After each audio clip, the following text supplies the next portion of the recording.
Good morning, everybody. It is Friday, July 23rd, meeting of the Agriculture and Ecosystem Subcommittee of the Vermont Climate Council. Hope everybody is doing well today. We've been having some banter about sheep in case you were late to the game. That is how we begin all of our meetings here. No, I'm just kidding. So let's see, review and approval of agenda and the minutes. Can we get a, oh, Marion, are we in the gallery view so we can see the thumbs up on record? Thumbs up, thumbs down?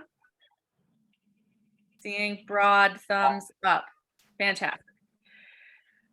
Okay, so should we move right into the meat of our discussion, Mr. Field? Let's do it.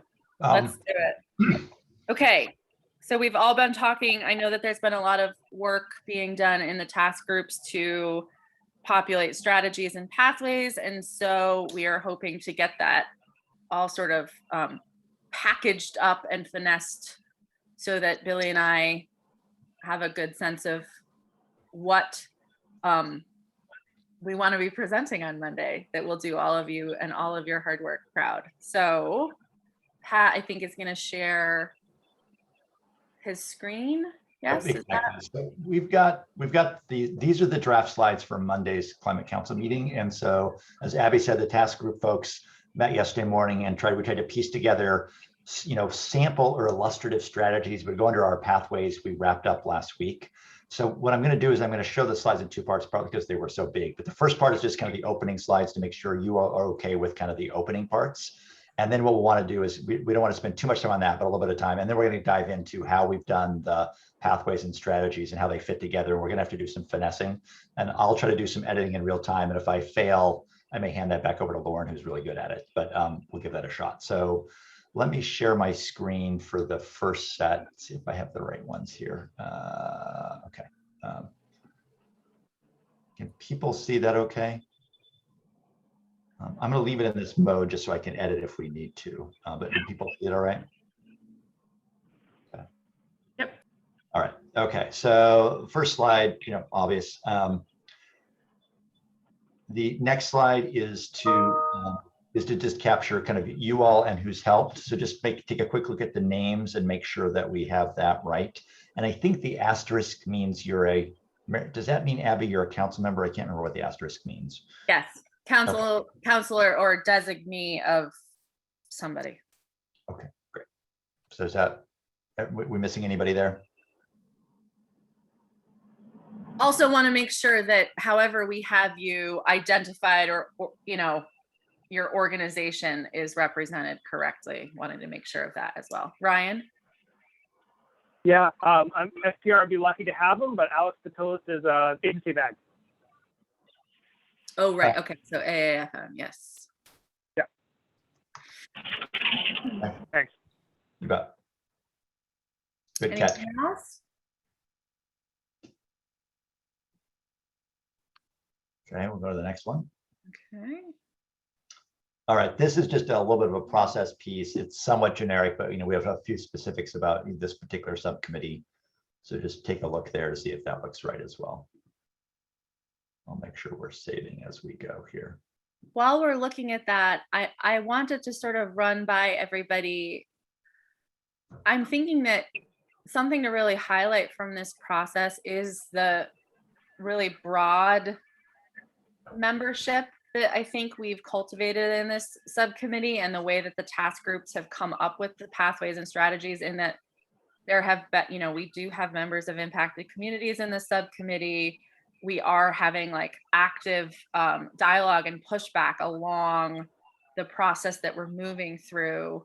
I just want to make sure that that sort of tracks for everybody and that you feel comfortable with me representing it that way. I think it's something that's worth us elevating as a part of our process, and just sort of curious how people feel about that.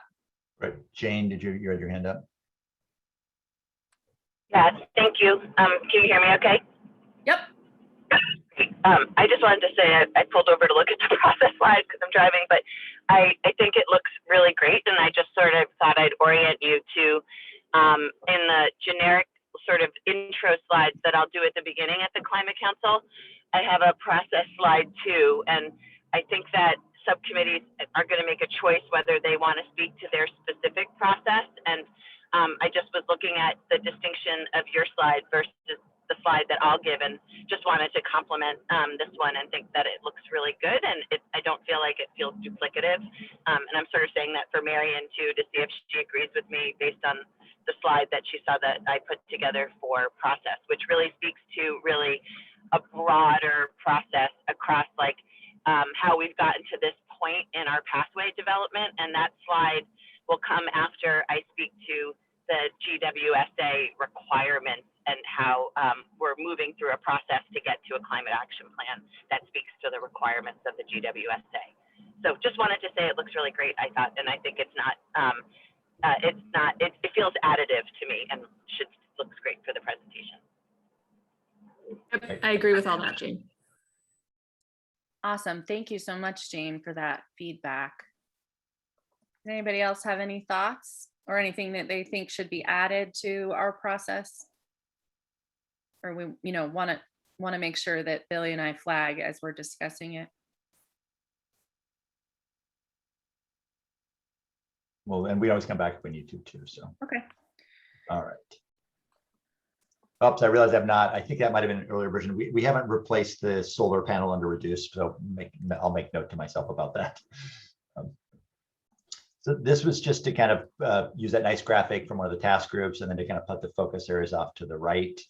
And we were asked to replace the solar panel under reduce to something else, and I just think I need to get that done. Lauren, I think you can help me with that. I can, but I'm still not sure that I agree that we need to replace it. Just kind of like a general symbol of emissions reductions, but especially because I think a handful of our task groups have even recommended solar siting in different spots. So, but I'm happy to hear what the rest of the group thinks. I'm happy to change it if that's the consensus. You do, whatever. If you do or don't like the pictures, let us know, and we'll try to change those. Charlie. Yeah, just as far as the pictures go, my first take when seeing it is that we're going to remove forests. And so maybe we do that one. That's what I thought too. Oh no. Clear cut, baby. So that seems like a massive problem. Yeah, maybe All a right. new photo for that one or a new word. I don't know. All right. Yeah, I'm just going to note, different these are exactly what we want, because visuals sometimes cue things we don't intend to, and that's a really good one we don't want to cue. So, okay, Abby, maybe, unless people have quick ideas now, we'll just note we need to handle that in some fashion. I was gonna say, let's just notate. John Roberts says a big diesel truck. I think Lawrence maybe has. Yeah, I'll edit the image and send it around and or be a bit more clear, because certainly this group's not interested in forest removal. Yeah, I think an italic, carbon underneath the remove and an italic emissions under reduce, something like that could help convey the meaning there. A little bit of a header and a subheader. Yeah, exactly. Yeah. Awesome. Okay. And look at the words on the right. Again, we're just roughly trying to capture what's from either your task group charters or from the statute. But Yeah, so it looks like in the chat, Alyssa says, I think offset might be better than remove. Steve Crawley suggests absorb. Lauren says sequester, store. Anybody that has strong feelings about words, feel free to say so. no. Okay. I'm just making some notes in the thing here too. And Abby, what I'll do for the task group lead is when we're done today, I'm putting some notes in the sort of the note function of PowerPoint, and then I'll just clean these up and shoot these back to folks later today. Okay. All right. Sorry, trying to read the chat. No, sequester is good too. So if that aligns with the words. So okay. Statute. Charlie, another comment? Yeah, on the focal areas on the 1, 2, 3, 4, 5th bullet down, we might just want to rephrase the second part. So we're promoting local food. We're not promoting food insecurity. So address food insecurity. Or combat. I mean, because we're promoting the last part. So maybe just rephrase the food insecurity section of the sentence. But maybe combat food insecurity is the last part, because we are trying to promote local food and forest markets. Perhaps we're promoting food security. Let's see. Perhaps we are promoting food security. Look All at right, that. let me try that. Okay, how's that? Is that, Charlie, that hopefully phrases in the appropriate. Oh, Graham just added, this is promote food sovereignty and security. That is an important distinction as well. Remember how to spell. I'll figure out how to spell sovereignty later. Sorry. Okay. Thank you, Graham, for spelling it appropriately in the chat. If only I was as wise. Okay. Anything else to this slide?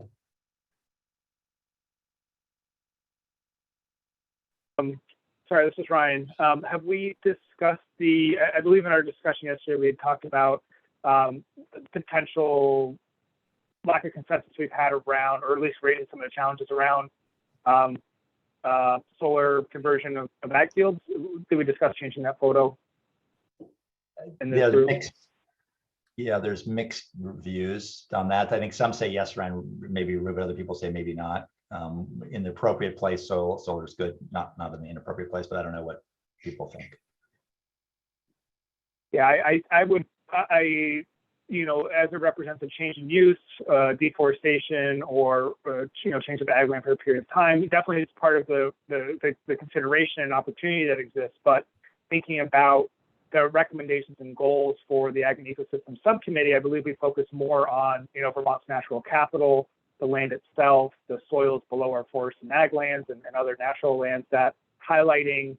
I know this is a reduction, but there are practices that can be used in that reduction space, and solar electrification doesn't reduce agricultural emissions, on the balance sheet in the inventory. So to be pedantic, I don't know if that's actually a recommendation for ag and eco, and so for that reason, that photo is a very nice photo, but I look for something more reflective of, I think, some of the discussions we've had in this group.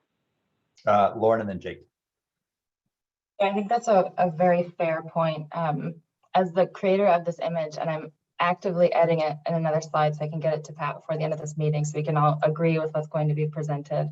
Part of, I guess, my intent, just to explain it, is that a lot of the focus of the Global Warming Solutions Act is on emissions reduction. And this group has been primarily focused on carbon sequestration, storage, and adaptation and resilience. And just to make sure that we're co-elevating those three branches of tackling climate change felt important to me to understand that you can't not do all three if we're going to actually create a comprehensive climate action plan. But again, happy to change that if we'd rather reflect specifically our subcommittee and not necessarily the breadth of climate change adaptation, resilience, and emissions reductions. That was a fantastic use of a double negative. A double negative? Let's not go down the grammar train again. Oh, no, not the Oxford comma, no. Jake. No, I was being sincere. It was a good usage of a double negative. Anyway. Jake. I wish I had my Oxford Comma Society coffee mug with me right now that I could show you all to really reinstigate that. But anyway, in all seriousness, I definitely, what Ryan said really resonates for me, and so I think it comes down to a concrete suggestion of like what would a representative photo be for ag and kind of ag and forest, working lands, emissions reduction. Like I think that we're sort of at a stage we just need a suggestion of what might be sufficient there. Because I agree with the point that he's making, and I think if we can kind of thread that needle, I think that's the direction we should try to go with that image. So, Judy, I don't know if Judy, you had a thought in that regard. I saw your hand up. And Judy, you're on mute.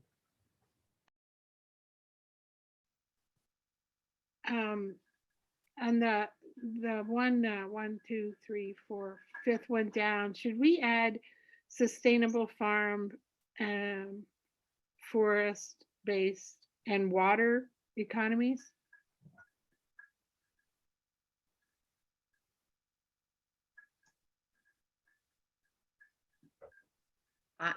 I'm fine with that. Are there any objections?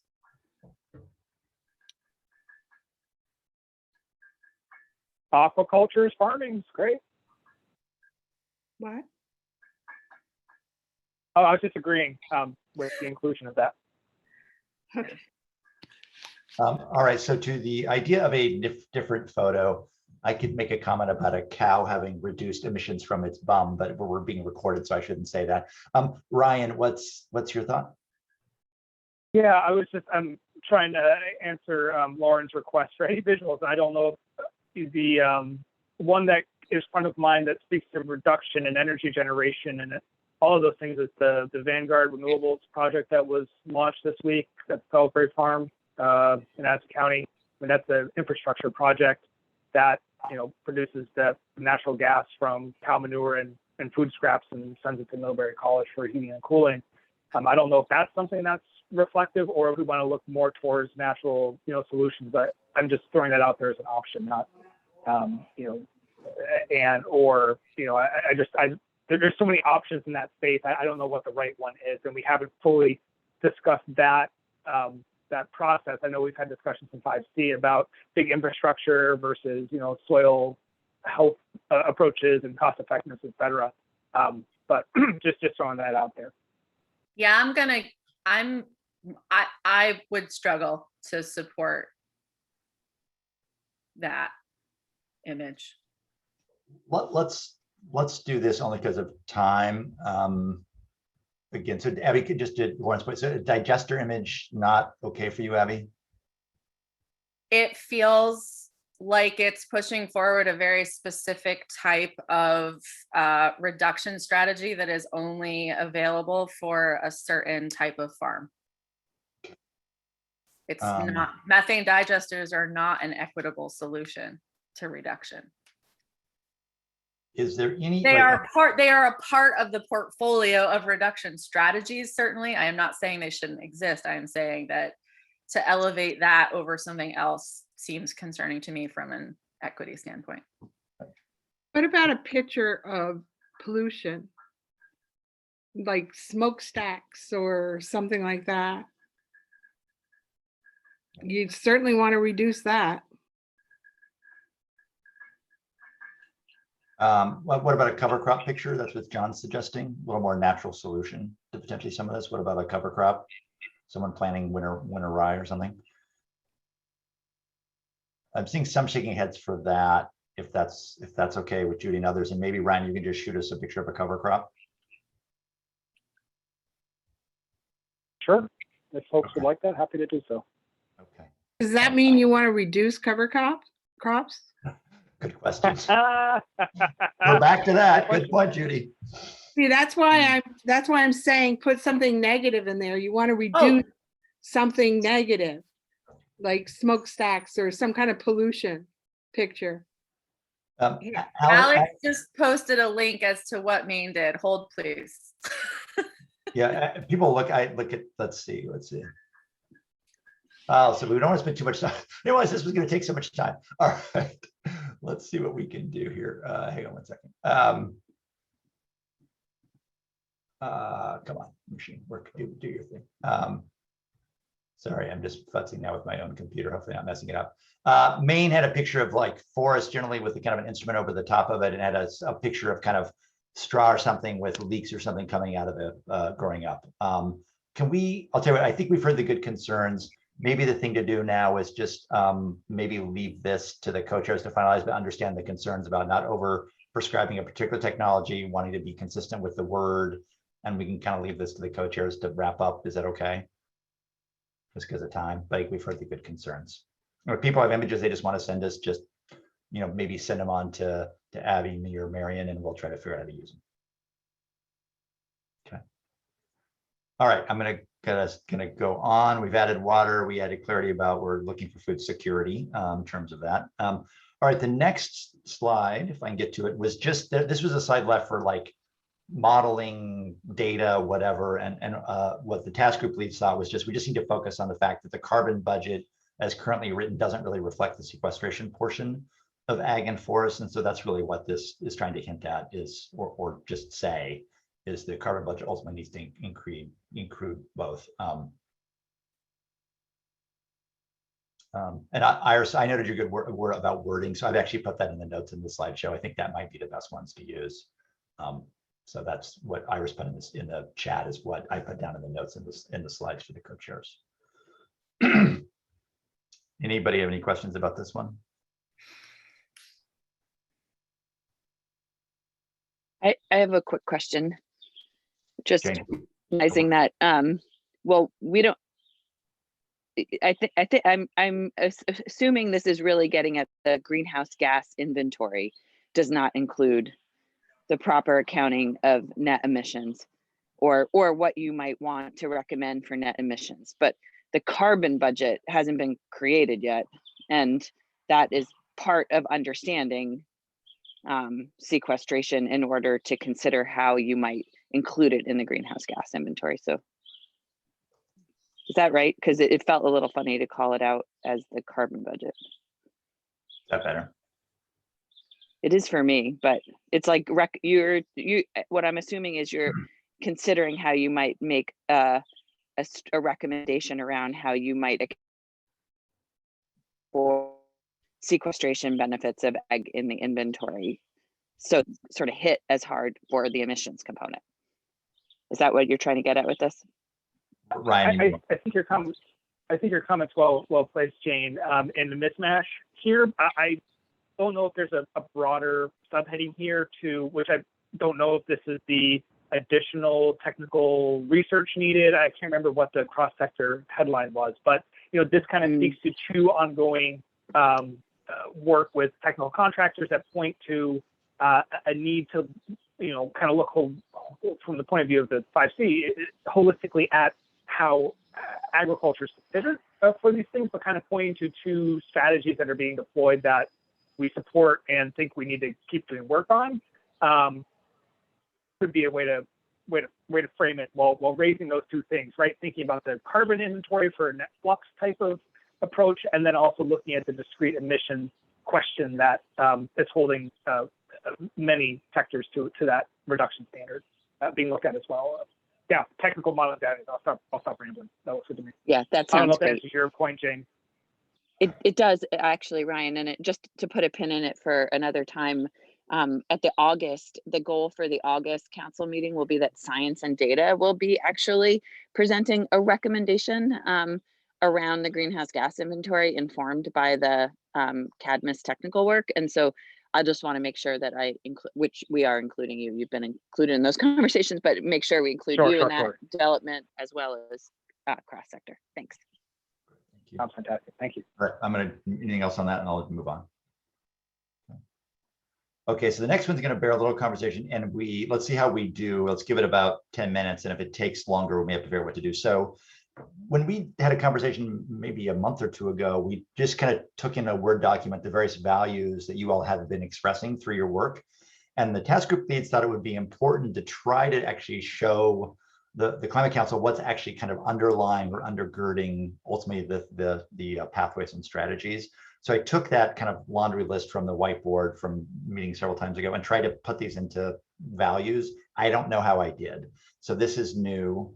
Let's see if we can finesse this a bit. And if we can't, we can either hand it to the co-chairs to wrap up, or we can decide not to do it. But task lead thought it would be worth a little time to try to talk through. So take a look at this, suggest wording changes, anything that you don't like, please say. Anything that you think is missing, please say too.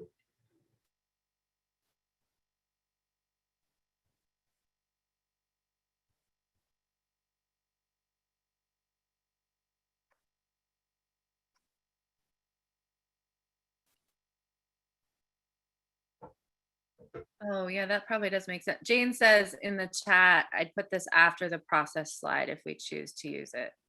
Okay. I personally would advocate that we do use it. I think it's a really important component of the work that's been done here. So sort of curious if what's written here resonates for everybody and if they agree.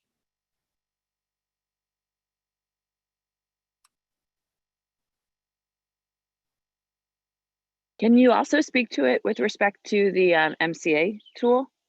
Because a lot of this feels like some of the components that you used in the MCA tool, obviously. Yeah, that's a good point. Let me just, no, we don't, in process Abby, we don't mention the MCA tool. We might want to just, I'm gonna make note whether you want to. Okay, yeah, that's true. I had forgotten about that. Judy, I think you had your hand up. Yeah, I just, I'm looking at the repairing our relationships with each other. I think it should be repairing our relationship with the lands, the waters, the soil, and with each other. I think it should be the lands first.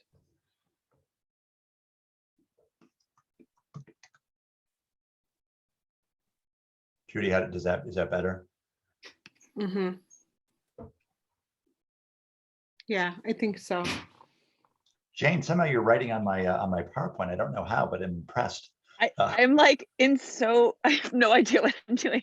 I'm trying to make it stop. Sorry. I was just impressed that someone could write on top of my PowerPoint. I have no idea how you're doing that, but let me know. Via an iPhone. I'm gonna leave and come back in so it stops because that's my only. So there's some comments in the chat from Jake and David about adding wood products to the local food bullet. And I think, did I get that right?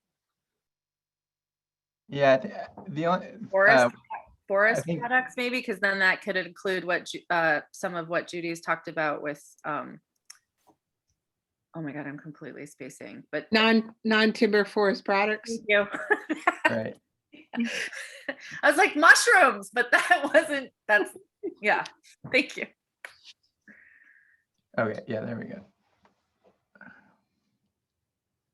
Okay. Let's see, Graham's comment in the chat is that one could specifically cite food, forest, and resource sovereignty. Oh, that's where are we? Let's see, where's that one?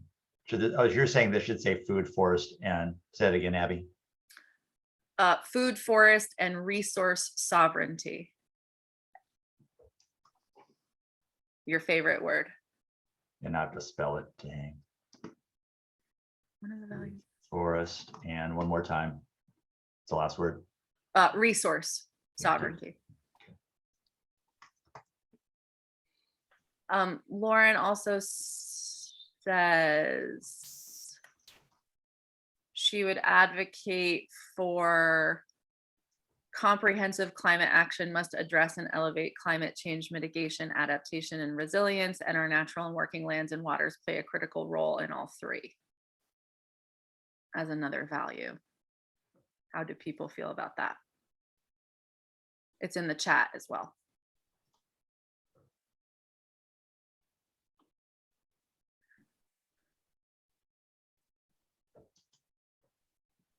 Alyssa? Yeah, I'm just looking at the way this is being reworded, and I think this bullet that said food, forest, and resource sovereignty, I think one of the goals of it was to talk about how we need to take responsibility for our own food production footprint, and it feels a little lost. I'm not sure that I would get that from reading it now. Yeah.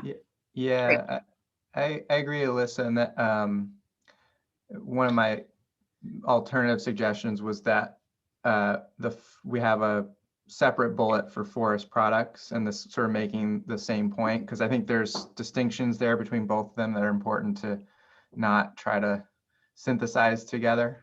Yeah, I like that. Yeah. Okay, so if we could somehow undo the changes and get the original and then build from there. Judy, go ahead. Judy. Oh, you just put yourself on mute. Sorry. Technology, damn. Can you explain that to me? Take responsibility for our own footprint. You want people out there harvesting where they want to, when they want to? No.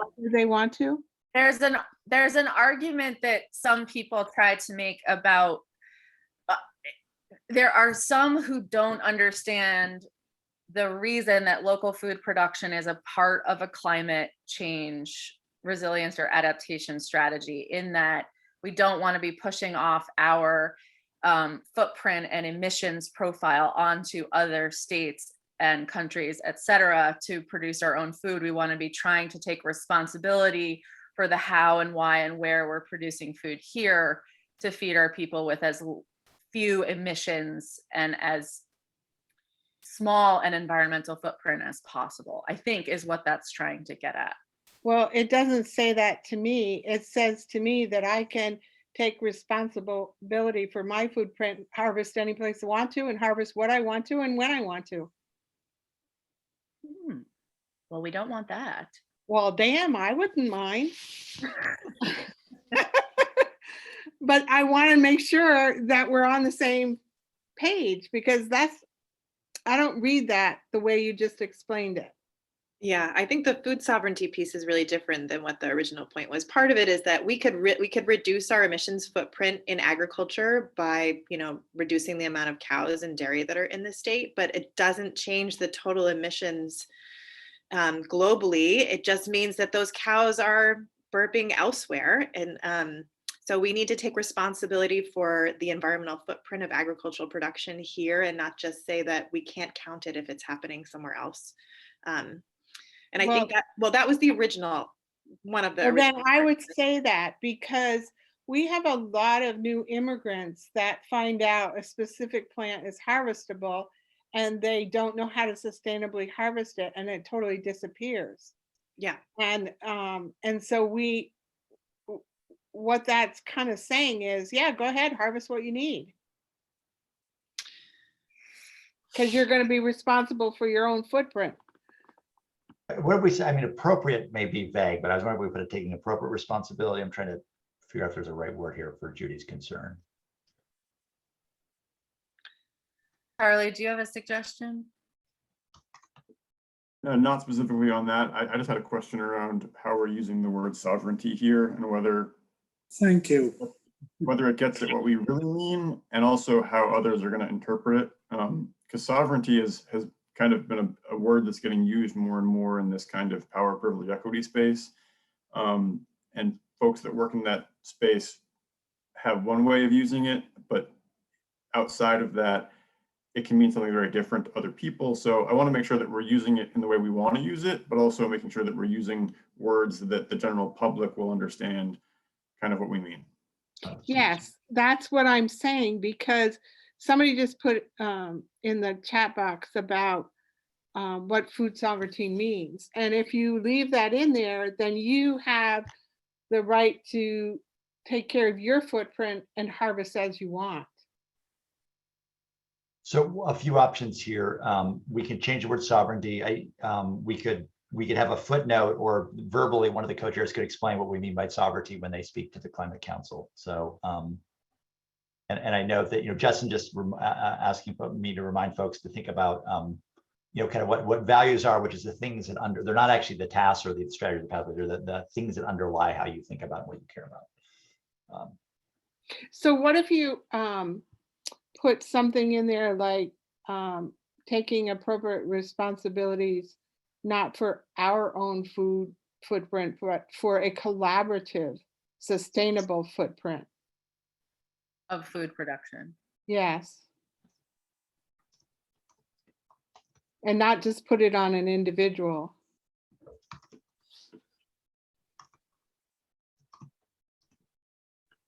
What if I say, is that if I use the word shared, Judy, is that okay, or do you prefer collaborative?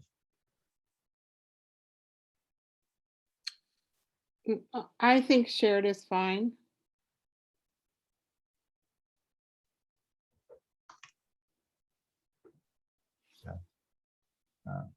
So it sounds to me like, I think for the purposes, because ultimately what we're trying to do here is, if I understand right, this slide is supposed to represent the values that have underpinned our process along the way.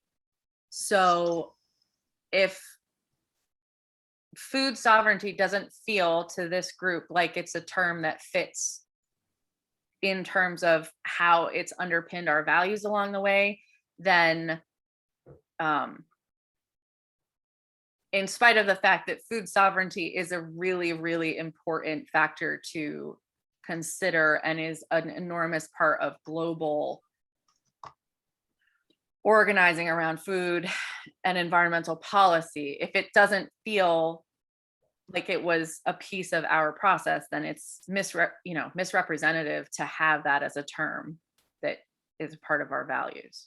I mean, I think the vernacular, local foods, local forests, but again, local, I realize can mean, we can debate what scale means there, but I think that's maybe a terminology that people are more familiar with, and then we avoid a term of art that might throw people off. I don't know, Charlie. Yeah, no, I mean, I think that, yeah, it just goes back to who's the audience looking at this and how are they going to understand it? And just making sure that we're clear in that way. So only because we're at about our 10 minutes. My co-chairs asked me to kind of stay here. Other thoughts here right now about whether this is good enough or we want to provide some further advice. Abby, what do you think?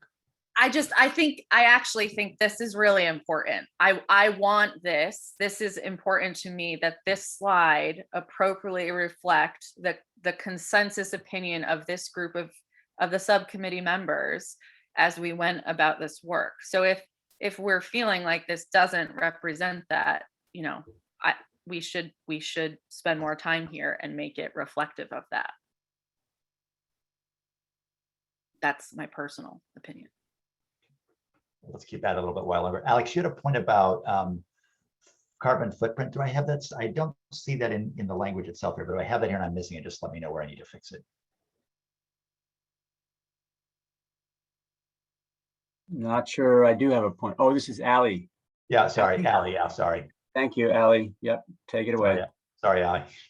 Oh yeah, no, I was just flagging that footprint is just used, and I was just flagging that that term footprint is a loaded term. It really comes from this carbon footprint idea that was created by the oil companies. So I just wanted to, if we're talking about terminology, that might be one that's a little bit loaded. So I can't just give it a footprint. I think the sentence still works with sustainable food production, and so.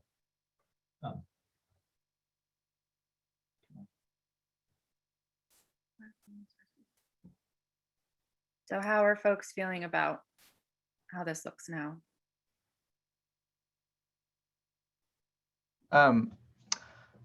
Yeah, I think now that bullet, if we're going to say for a shared sustainable, I think it should be food system rather than just emphasizing production alone. And also it reads then properly too. That better. Yeah. John, do you have something you wanted to add? I thought I saw your hand maybe go up. Maybe I imagined that.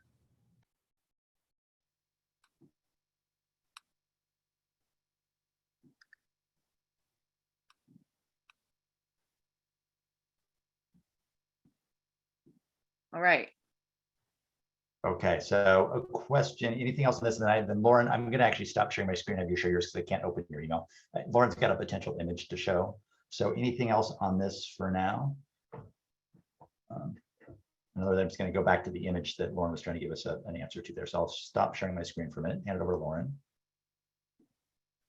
My email loads really slowly when I'm on Zoom for some reason. I have a cover cropping image that now expressly says reduce emissions, sequester and store carbon so we're not removing forests, and adapt and build resilience. Does that look appropriate as a comprehensive approach to addressing climate change? I'm clapping. Ryan's clapping. Clapping emoji. Thanks, Ryan. John? Yeah, I like that. Great. David Mears has a thumbs up. Alyssa has a thumbs up. Judy has her hand up. Judy. I'm sorry. Jake has a celebratory one. I didn't Although maybe I was too soon with that because Judy's got something. So. Oh. Sorry. What on the third picture, what does that little sign read in the back? Oh, it says I read read watermark. watermark.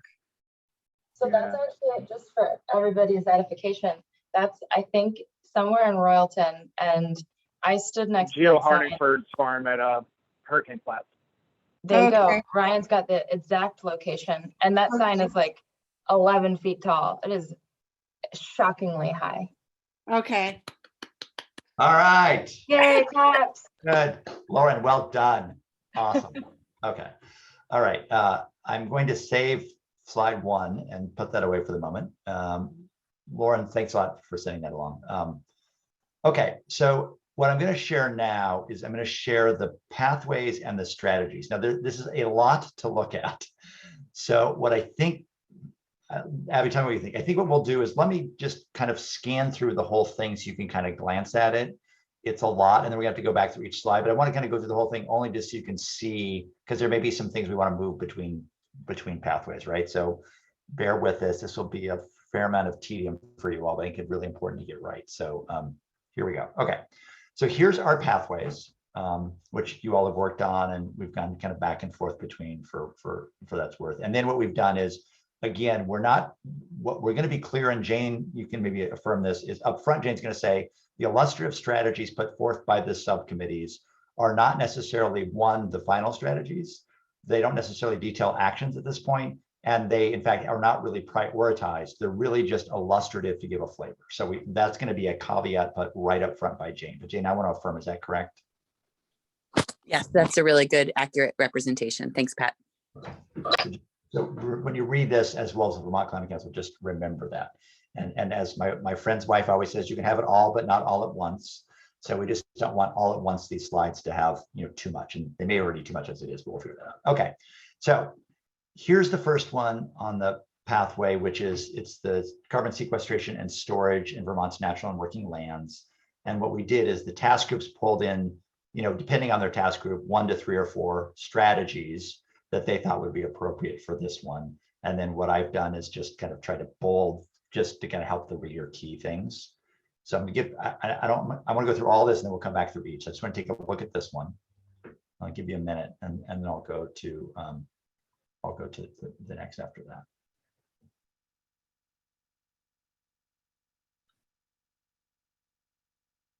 Okay. Then the next one is sustain, restore, enhance the health and function of working lands. And we've got a number of things in here that you'll see. Could you go back, Pat? That was a little quick. I know, yeah, sure. You want me to give you a little more time to read it first? And yeah, sorry, it's my slow eyes. No, it's okay. I have a question too, Pat. Sure. Do we, where I lost it. I gotta find it again. Hang on. Take your time. I rushed too fast. Right?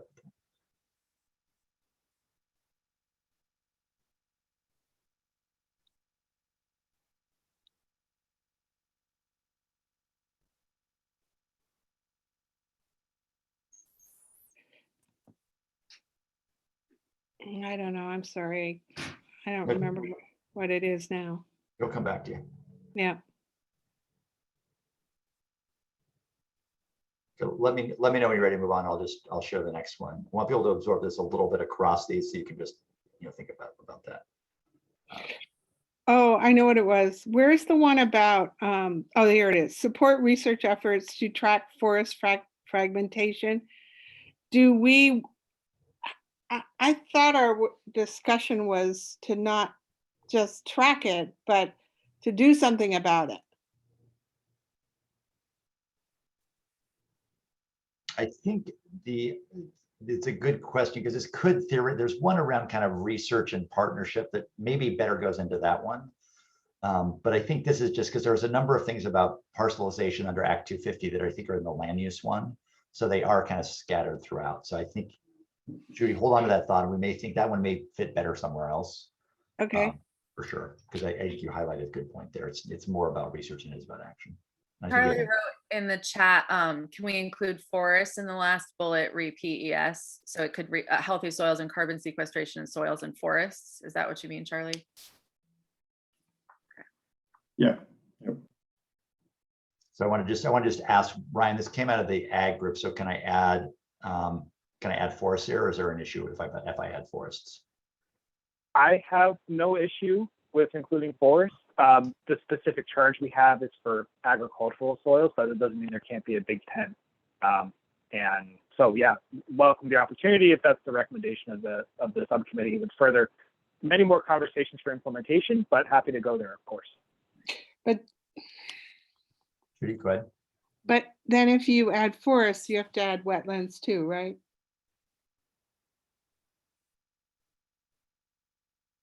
That's right. I feel like we're capturing wetlands in other, I mean, this is going to be, I think, the tricky thing about this part of the process is that we can't put forward every single strategy that we have. And so we're by necessity, we have to sort of winnow the list to a certain extent. I'm not sure if we address wetlands in the slides later on, Pat, or not. I know we have a lot of strategies addressing wetlands. So the title says "and waters." So where is it addressed in here? Good question. That's a great question. I mean, one option, and then I'll go to Charlie, is we just say development of healthy soils and carbon sequestration blank. We don't say soils, forests, or waters. We just leave it generic, and then it can apply across the board. So I've got Charlie and then John. Charlie. Thanks. This kind of gets a little bit of what Judy was looking at around, tracking, fragmentation, parcellization, conversion. The one thing that I'm not seeing on this slide, and it might be in another one, is it seemed like there was some pretty big consensus, at least in the groups I was working with, around something around a policy of no net forest loss or a target of increased conservation of forests. And that we do have that, but it's in the land use one, I think. It is, okay. Yeah, and that's the challenge here, is that's right. To absorb all this, we'll have to do this and then come back before, make sure we've got everything covered for sure. So totally fair question. John Roberts, you had your hand up. Just very quickly, I mean, to Judy's point, there really, I believe, is already a PES program. It's not called that, but NRCS has a wetlands restoration program. They pay quite large sums of money. So we already have a program that restores wetlands. Ryan, your comment, then again, a thought just for moving forward. Thanks, John. Thanks. Yeah, I would strongly advocate welcome forest, but calling out, I know that it may be stored both above and below ground in forest, but healthy agricultural soils are part of the legislative charge for the current PES program work. And so I would ask for, in that last, I don't know, development of healthy soils and carbon sequestration, or is the italicized proposed to be removed? That's a question, yeah. Okay. I mean, I guess this is the Agriculture and Ecosystems Subcommittee, but this is, focused on working lands, agriculture and forest. So I'd like to call out the opportunities for PES, which folks are looking at, which is healthy. Well, I guess I would support the bullet point as written if the italicized was struck. So we can just leave it at generic. That's fine. Wouldn't want to start going down the list and broadening out some land uses that don't fit in that current process at this time. That might make sense if we just leave it at that supports the development of healthy soils and carbon sequestration. Lauren, I don't know if you had a comment to that point or not, but I'm going to strike that in a second if it's okay, but I don't want to do that until we're ready. So Lauren, go ahead. No, just the broader comment to elevate the three caveats that Pat gave at the beginning of this, and to kind of, I don't know, elaborate on what Abby said, that this isn't our comprehensive suite of strategies, nor is it our prioritized suite. It's just a handful that each of the task groups came up with that kind of help illustrate what we're intending by the broader pathway. So it's this isn't by nature of this presentation wherein I think Abby and Billy only have 15 minutes to present. We can't capture everything that we've been doing in our group, but that doesn't mean if it's not on this slide that it's lost as part of the intent of this group or the strategies that we're going to be revising moving forward. Just we're on the first slide and I can feel like we're going to be like, well, we didn't say this and we didn't say this. And like, we still have it, but it might just not make it into a 15-minute presentation on Monday. So do you want to take off the word in the title waters if you don't address it? Can we do this, Judy? There's some things in waters further on and other things. So can we, I think it's a fair question. So can we hold that? And we may want to move some of those either up to here or take waters off of the header. So we not lose, but hold that. And so that when we come back to it, if we look at the other side, so it's a fair point. And I think if we look at the whole, then you all can give guidance about how to do it. Is that all right? Yep, that's Okay. fine. So you raised a really good point. And Judson raised a good point too, kind of the same point, different issue, but same overall, which is PS could fit potentially in other pathways. So we can also think about whether they're categorized right in just a second too. So what I'm going to do is leave this as this for now. We've got Judy's good point about waters, Judson's point about PS, and we're going to go to the other ones, and then we'll have to come back and play with this a little bit too. And then David suggested maybe we key things like a for example under all these, which I think is probably a good idea. So I'll just note that for now, not make the changes because of time. Okay. This is sustain, restore, and enhance health and function of working land soils and waters, which support adaptation and resilience, essentially. So, and again, the challenge is some of the things you're recommending do all these things, right? They sequester, they store, they're resilient, they're adaptable, and that's why it can be hard to parse these.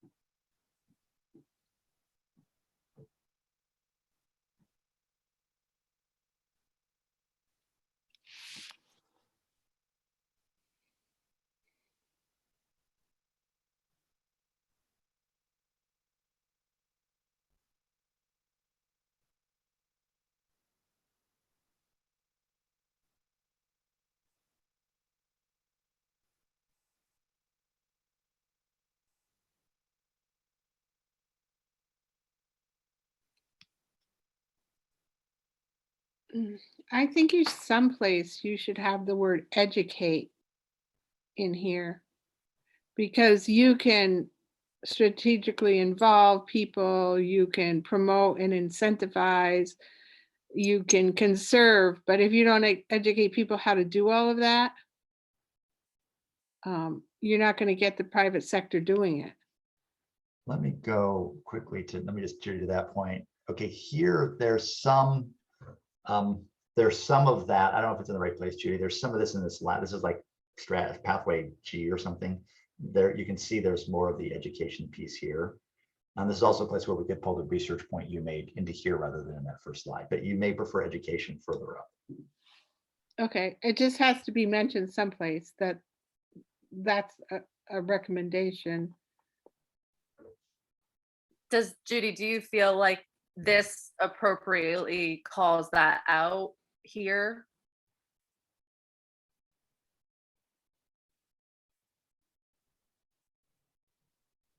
No.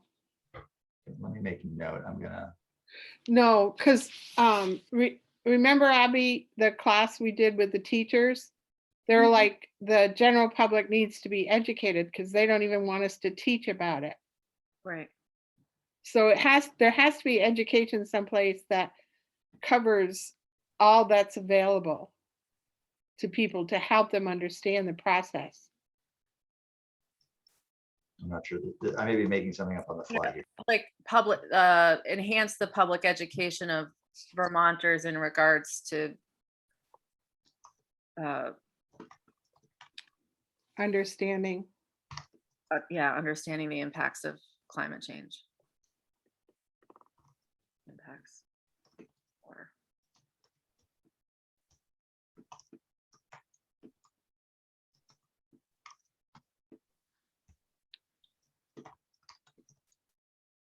Okay, I'm going to put that there for now as a placeholder, and then I'll go back to that one. Okay. So let's see. Sorry, I just No, totally fine. it just feels like that one you just had a lot of things. That one has a lot of things that are really good, but if people don't know what they are. Yep, it's good. I'm just going to jump in and say the nature-based solutions group has a generic expansion of an environmental and climate change-based education strategy. So I can send that if we want to make sure that's one that we elevate in this presentation. I'll drop it in the chat. Charlie, can just you had a comment on just on which, can you just tell me where I can't find myself there?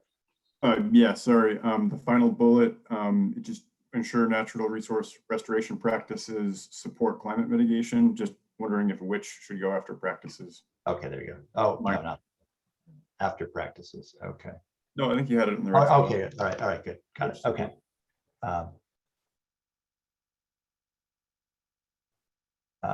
Zach has a comment about conserve, protect, and restore. So should we say that? I want to turn to the forest group if that's okay.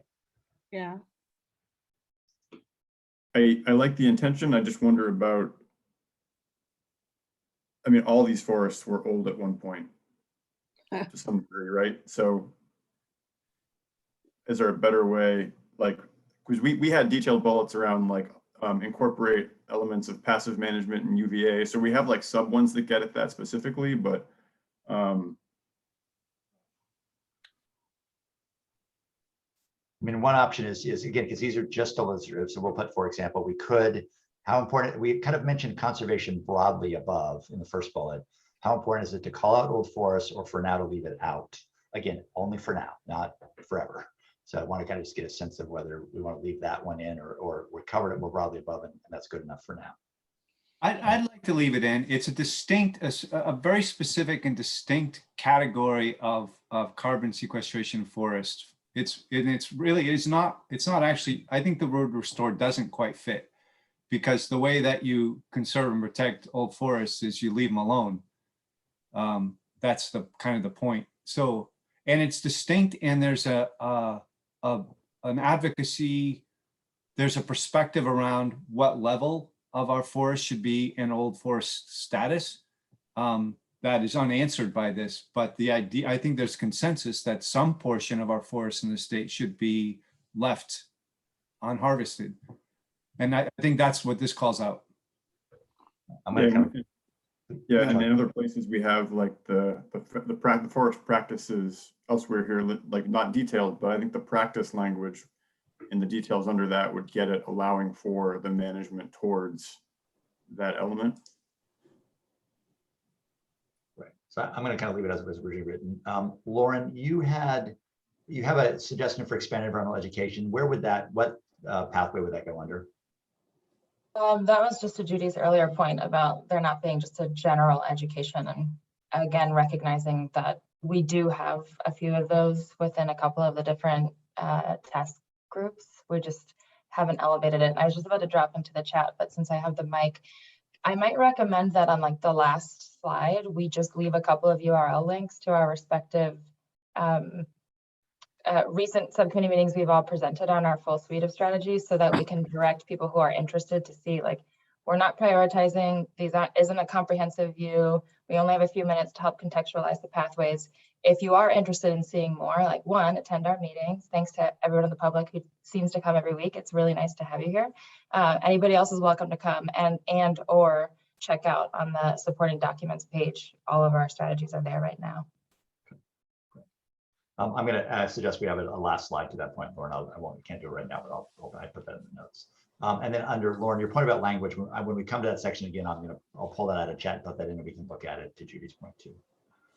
Okay, I'm going to move to the next one only because of time, and unless people have any other comments on these. Okay. All right, this is support and empower Vermont's farmers, foresters, and land workers to reduce GHG emissions from operations.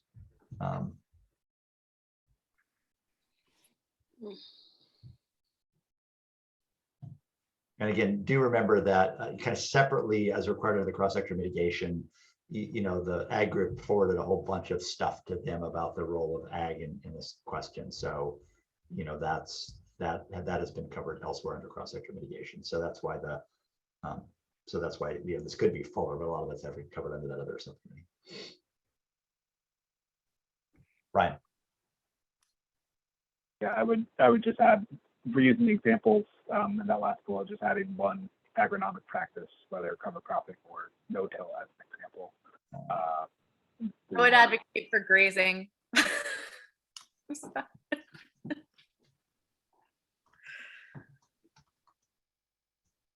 Absolutely. Okay, I can spell agronomic. Small miracle. Okay. Thank you.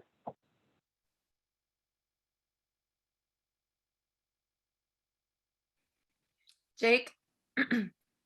Ryan, were you all set? Oh, yeah. Sorry if I'm talking. Quietly. Absolutely. Thanks. Thanks, Abby. So there was I think there was a recommendation or a strategy in the education pathway that speaks to technical assistance. Let me just, enhance and support technical assistance to farmers, landowners, and municipalities. I'm okay with that being in this, but that's a really critical aspect too of supporting farmers, foresters, landowners in the pathway we were just on. So I don't know, I'm struggling a little bit because I feel like it actually is more pertinent the way it's expressed there in the supporting landowner pathway. So that's, I don't I don't know what the resolution to that is exactly, but I'm just kind of expressing just a little bit of a kind of like, are we losing some of the emphasis or bearing it kind of when we put it here rather than in the other one? But it's I think for the purpose of this exercise, it's fine. All right, and if again we come back through these, Jake, if you feel strongly otherwise, no problem. Okay, I just got to finish in the chat. I'm some back and forth on restore. So David, Mears, and group, is it conserve and protect, or is it conserve, protect, and restore?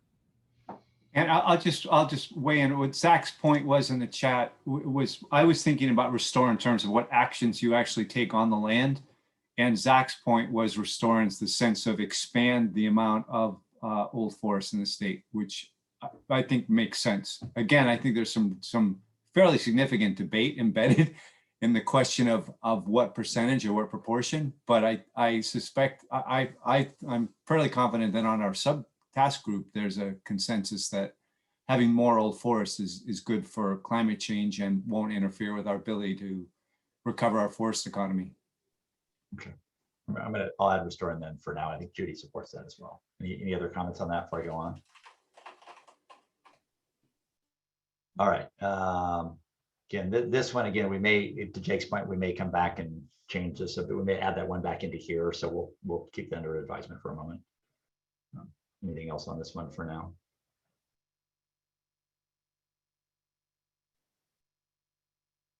Yeah, actually, I'm now that I'm also considering that this is emphasizing the greenhouse gas emissions reductions, that I think it's all right. Jake, you're okay with that other one? Yeah. All right. Ryan, Judy has her hand up. Yeah, Judy. Yeah.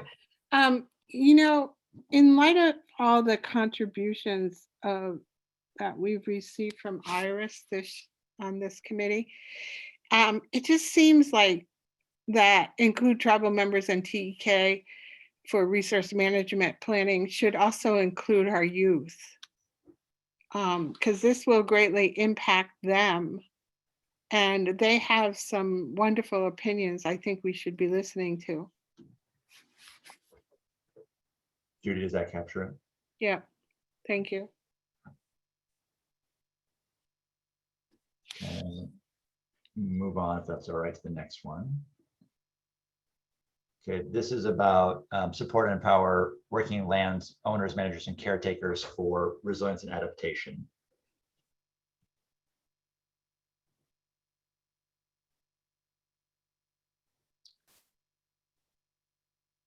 Yeah, I'm sorry. This is the one that I was thinking of with my previous comment. So, would you want to? So, Jake, you're suggesting move that other one up into this one? Yeah, that. Here we go. That technical assistance to those land workers whether it's in farming and forestry, is really critical to their empowerment in being more resilient and adaptive.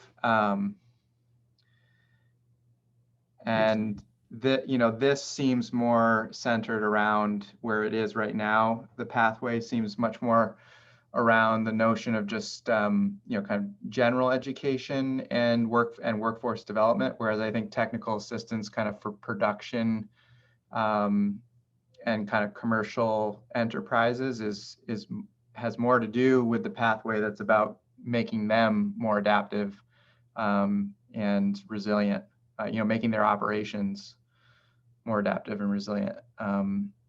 And so, Jake, would that be bullet 2, bullet 4, or both bullet 2 and 4? So bullet 2, I'm thinking enhance support technical assistance to farmers. Yeah, landowners and municipalities. So. Okay. All right. So I'm going to move this one to, now I don't know which one to move it to. Was this one, right? No. The next one. Okay. Thank you. Sorry. Yeah, no, it's all right. Yeah. Okay. There you go. Okay. Brian, if you have a comment, great. If not, take your hand down if you could. Right. Thanks, sir. Sorry about that. No worries. Charlie. Yeah, 2 quick things on this one. The third bullet, just to be clear, Working Lands Enterprise Initiative should be spelled out like completely. And if we're going to bold it, bold the whole thing, because that's like an actual body. Is that on cap, by the way? Charlie, is that, whoops, that's not what I meant to do. I'm sorry. Hang on. Bear with me a second. I got to undo that. All right. Edit, undo, bold. Okay. And is that all caps, Charlie, or not? Yeah, it'd be caps, Working Lands Enterprise Initiative. Okay, initiative. Okay. Yep. And then, and this might be me just like in my head mixing things up or intention, but on the first one, does that sentence insinuate that steel and concrete have high embodied, the language on high embodied carbon footprints? I think maybe it's just my brain mixes it up in terms of, so they don't have high embodied carbon, but they have a high footprint, right? If that's what we're getting at. Right. So what is it that, Alyssa, do you have a? There is this a term, is a better term to use carbon intensity, that the carbon intensity of those materials, maybe it doesn't. I'm just trying. What you're saying, Charlie, I'm not sure I have the right words. You could just take out footprint and put over steel and concrete, like to say, oh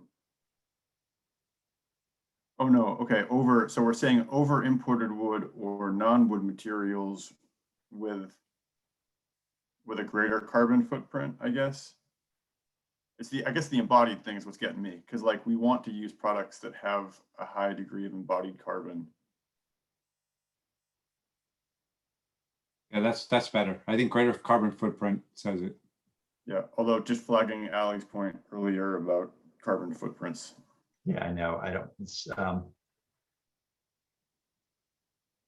what do we say about just greater GHG impacts? I don't know. Sure. Hey, can I just make a quick point about footprints, Patrick? Yeah. The point Ali was making is that the use of the term footprint when talking about a personal carbon footprint was a way of shifting the responsibility for the use of oil to the consumers of oil. And it was, it was a sneaky kind of thing to do.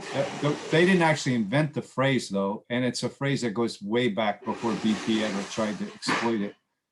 So in this particular context of using it about describing the footprint of a whole sector, that's very different than talking about individual carbon footprints. So we may or may not need to always avoid that term. Somebody put the idea of kind of more energy intensity, so I just tried that. See, Charlie, anything else then, Alyssa? Alyssa, over to you. Great. Yeah, thanks. I want to suggest that we not lead with this first bullet point. I can see the connection, but I really think that it's not, yeah, I just think it's a little bit more detailed and tangential than, not totally tangential, maybe that's the worst word, but that a lot of these other bullets really speak to like empowering landowners and managers and caretakers and their ability to make decisions. And this one almost feels like it could go in the economy, the economy slide, because it's much more about, it's kind of a little bit removed in the idea of like promoting the use of local wood products would then create more markets for forest managers, and that would enhance their capacity to make informed decisions somehow. I just wonder if other people feel this as well. Like leading with the technical assistance piece on this slide would probably make a lot of sense. Yeah. It's a demand. Yeah, I agree, Alyssa. It's a demand side strategy. It's also, in some ways, it's almost more of an action versus like in the, in the breakdown between pathway, strategy, and action, it's almost more of an action than a strategy, I think. I mean, it can be both, but I agree with Alyssa's point. I mean, if we did move it, we might want to just shorten it, because if you just said promote and incentivize use of local wood products, period, that's clear enough to explain, and the rest of it's pretty detailed. So I don't know, Jake or others, move it into maybe shorten it. Alyssa? It's actually, if you look at the second bullet on this slide, it's almost like directly maybe like a sub piece of that one about expanding local markets for food and forest products. But I really like it, highlighting it, because it's a really cool piece to share, but it does feel like it's much more specific than others and could be included in that second bullet if we're kind of limited by time or space on slides.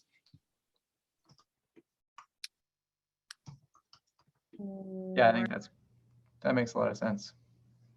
What if I do that, is it all right? I'm going to strike the last bullet. I could have added as a sub piece to this one.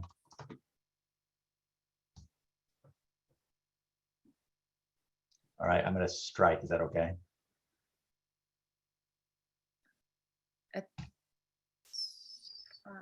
With me, anybody have objections? The only thing I don't want to lose here is that like it is a market-based economic oriented solution, but it's also a, like a increasing embodied carbon, right? So there's an effect in terms of not using carbon intensive materials and using something with a greater degree of embodied carbon. So there is also that like element to that other part of it, I guess. There is a component of that if we're extrapolating that out, could apply to, for example, feed management and agricultural systems too. So maybe there is a way to just sort of frame that point. We're wanting to promote and expand the capabilities of whatever Charlie just said.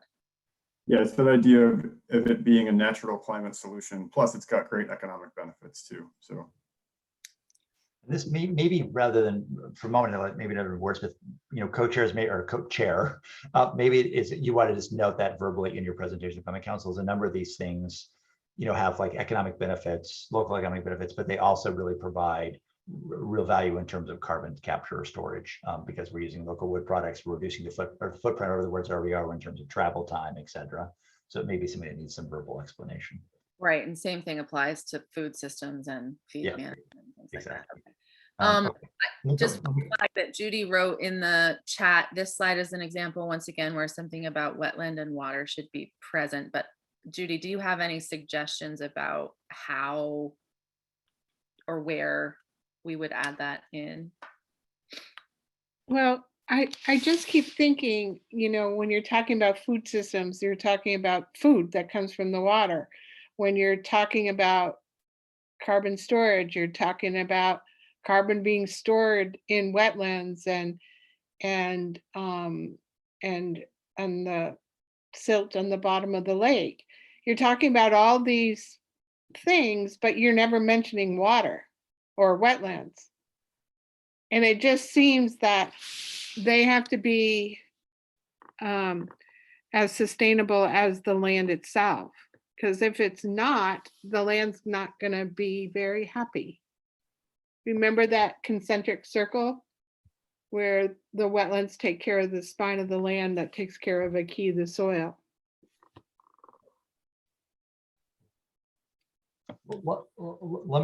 Let's try, I wonder. But Judy, you let's, said, well, Patrick, I'm just taking into consideration, you said there's a slide further down about water and wetlands. So, you know, maybe it's captured there, but if I'm it's, not sure it is. Yeah, I mean, there's this one under river corridor, which kind of captures wetlands. Let's just look around, but I'm just, Judy, I think I'm trying to raise your point about whether we've actually captured enough. I'm trying to think if there's anything under here under land use. I don't see anything specific to water. So I think we do need to get water back in here in some fashion. I think you're right, Judy, we're missing. yeah, it seems to be that it should be in a couple of slides that we've passed by already. Let's see. There are Is it- several water resource-based strategies in this one here. So forest and wetlands, recognition of floodplain and river corridors, Mhm, natural resource restoration practices, which include river corridors, wetlands, right. and forests. But where was the one that had waters on the title and it didn't mention water once? Right here, this first one here. Yeah. So maybe we just strike waters. Maybe this is really about, maybe this is less about waters because it's about carbon storage, sequestration and storage. So maybe waters are less appropriate here, but there's many of the Well, others. I don't think so, because one of the big carbon storage is wetlands. True. Yeah, we had this conversation last week, and I wouldn't want to take waters off of the top because the top is the actual pathway that we've all come to consensus on. And then, not to sound like a broken record, but that the suite of strategies here is not representative of our full gamut of what we've come up with yet. But maybe we should we should expressly call out one of the wetland-based strategies just to make sure that we're highlighting it here. Yeah. I was just gonna say, does somebody, I wasn't in a task group where we overtly discussed wetlands. So I'm wondering if a group that did has a strategy that they think would fit into being, or how could we elevate a strategy in regards to Judy's, to address the good point that Judy's making. I just don't know what that is because I wasn't a part of many of those conversations. Yeah, I have a place marker, but somebody actually have a specific sort of here. I think we want to, if we're going to have waters mentioned in the header, we should at least mention something regarding waters. Yeah, we have a lot of wetland-based strategies and the nature-based solutions group, as you can imagine, that would fall probably under that second category mostly. But this also just illustrates the bigger, not issue, it's actually rather good that a lot of the solutions that we're coming up with have co-benefits. And so we tried our best to attribute like the primary pathway bucket and understand that a lot of the strategies will serve several different. So like expanding riparian buffers would fall under number 2, but you know, if you have more woody growth, theoretically, then you are promoting carbon sequestration and storage along our riparian areas. So it's not that it's left, it's just that the primary bucket might be elsewhere. Can we do this? Can I have that placeholder for wetlands and waters? And then Lauren, maybe you can go back through your recommendation that we can make sure we include a waters wetlands example here. We want to solve it right this second, but maybe later today, Lauren, you can send me 1 or 2 to put there. Allie has a suggestion in the chat too. Allie, let's see, where's that? That's group number bullet 2. And incentivize forestry and other land and water practices that maintain or increase. You could just take out forest and you could do carbon storage, I think is what the point she's trying to get at. I'm not sure. And I just have to make sure that next clause in matches. So promote and incentivize forest and other land and water practices that maintain or increased forest carbon storage. Or just maybe increase carbon storage, right? Take out forest. Yeah, right. That work? Thank you. Thank you. Judy, Yeah, it does it. I just don't think we should skip over a slide that has water in it and not have anything that addresses water. Totally agree. Judy, does that get us there better? Yeah, awesome. That's good. Thank you. Thank you.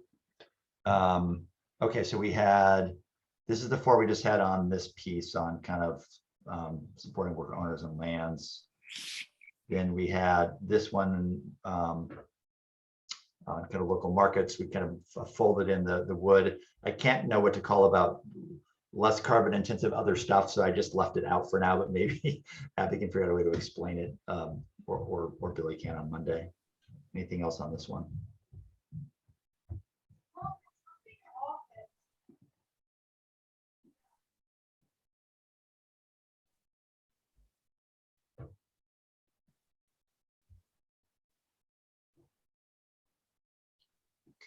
This is the land. There's a land use one has a lot of stuff in it.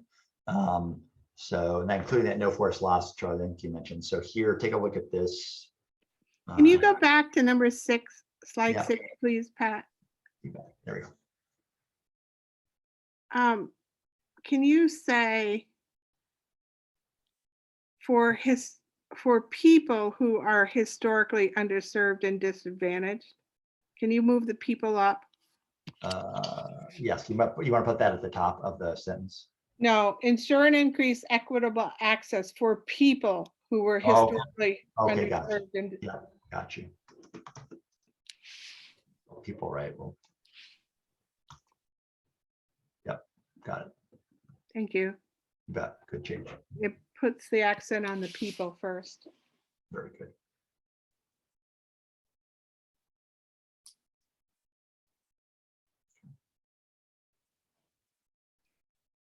All right. Just save this and then we'll go to the next. All right, then the next one is this one. Okay, this is the land use one. A bit lengthy, but there you go.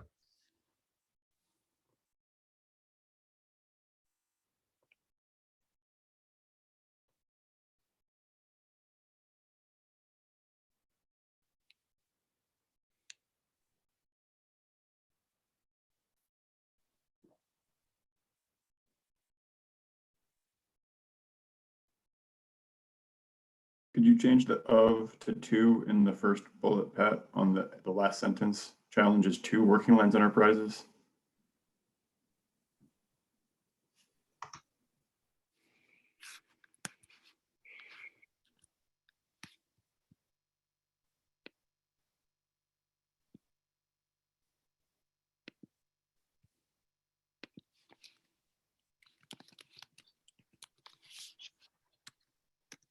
And also, those, sorry, Charlie, go first.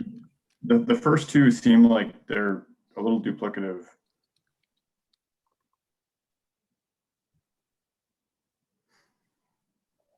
And to that point, John Roberts also wrote, should update be substituted for modernize?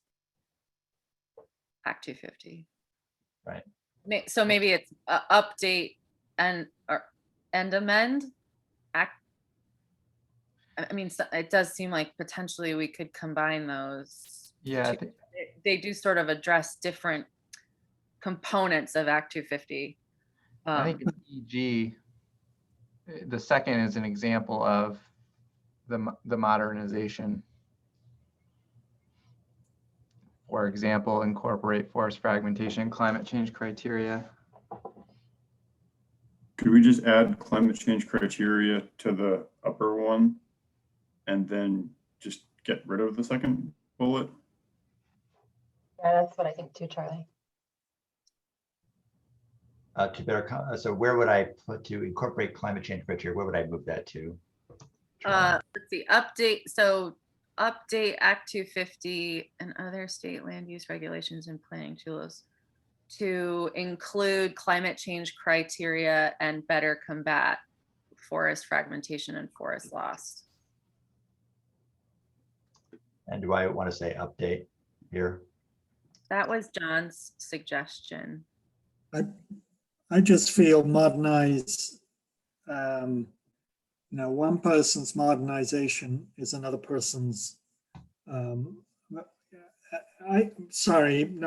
can't think of how I want to say it, but I don't think modernize is the right word. Yeah, I agree with John. Update works better.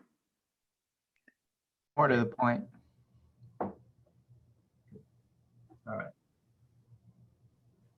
My note is that last bullet, I think actually probably goes better in slide 8 because it's not just the Interagency Office of Climate isn't just pertinent to land use. So I think it's a little funky. It's sitting under the land use pathway, but if you guys feel differently, let me know. So I think that's applicable across any number of issues.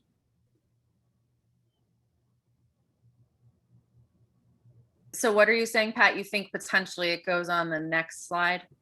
Slide 8 is a bit of a catch-all, so I think you could put it under there, maybe. Kind of cross-cutting across all of these. I think I would keep it here just because there seems to be more of like a governance tie. And yesterday at steering committee, we talked about that there will likely need to be a couple of overarching pathways that represent all of the different subcommittees and for the full council. And I think this kind of would be one of the ones that would fall under that. But for now, I think it makes more sense to tie it to like state regulatory and program revision and development. Okay, so maybe leave it in here for now, Lauren. I think what you were suggesting. Okay. Someone has to explain no forest loss. Is it net forest loss? Is it no forest loss? What's the right terminology? We had this conversation in our group a couple of times, and David, feel free to chime in here. And we went back and forth as far as should it be no net forest loss? Should it be a policy of forest gain or net forest gain? I think as written now, it creates a little bit of a perception that we're basically saying we're never going to do any other land conversion that would affect forests again, which is it's just not going to happen. And so I do think kind of having something in there that talks about a state policy of no net forest loss, or to David's point, a policy of net forest gain would be better. It still leaves the question open of like, well, so how much net forest gain are we looking at? And then some points that were brought up earlier on how that kind of interplays with ag and potential expansion or contraction of ag. I'll make one very simplistic point, which is if we're making recommendations for how to sequester carbon, the single most important thing we can do is expand our forests. And so it just seems self-evident to me that having a no net loss policy, apart from the fact that it has failed in the area of wetlands, period, but on top of the fact that it's kind of a failed policy, it kind of sends the wrong message. Like if we want to actually make improvements, we need to increase the amount of carbon stored in our forests, which means an essential strategy for that should be increasing our forests. So I'm going to frame it in the positive, as David suggested, unless people feel strongly differently. Judy. Judy, you're on mute. We had this discussion many times because we can say all this stuff we want, but then the Green Mountain Forest does whatever they want. And they cut down lots and lots of trees. So there has to be some discussion going on at the federal level to get them on board with what we're saying, or don't let them cut down the trees somehow. I just want to flag that I think this one's around forest conversion though, and less around practices, right? And so I agree with Judy that we can come up with policies around practices that they might tap into, but for this one, as long as the Green Mountain National Forest is not converting forest land into some other use, then I don't think that goes here. Under promote statewide landscape connectivity planning and reduce forest fragmentation, I want to put something about the feds in here. I'm not sure what to say exactly, but I just kind of think it fits with all these policy things because there has to be communication with the feds or they're going to undermine everything we do.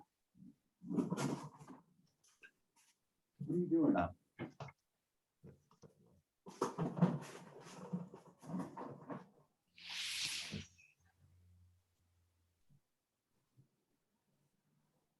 Other things on this slide. Yeah, I've been looking at time. I think we have this and then slide 8, and then we can take a quick breather and then maybe make sure we leave time for public comment too. Yep, sounds good. All right, let me go to the last slide. Okay. And so, Judy, to your point about education, I took Lauren's language and added that last bullet in that's there now. Thank you. And federal forest, let me go back and say federal forest managers.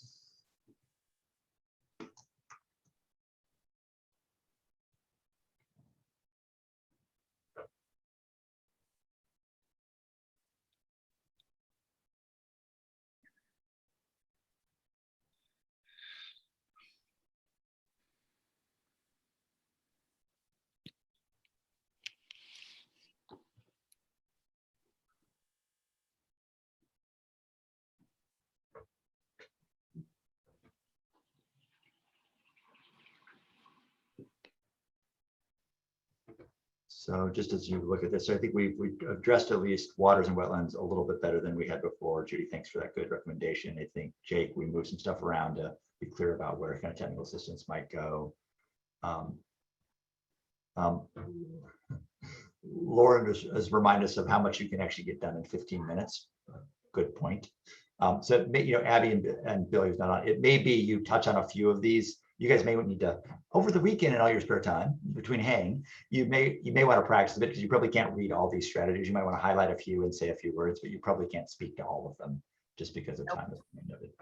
I wouldn't think so.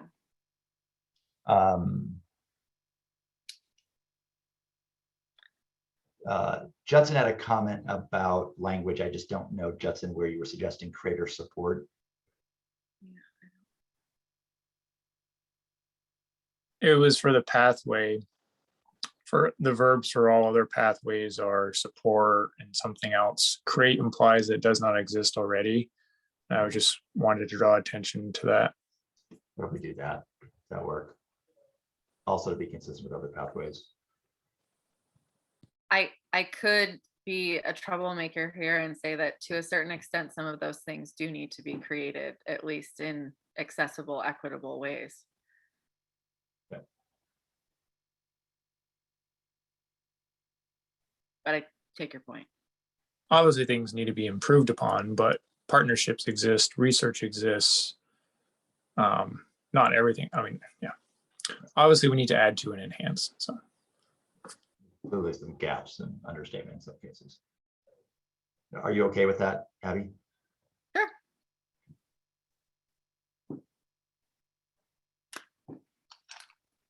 All right. Ag and ecosystems members, any other things on this slide?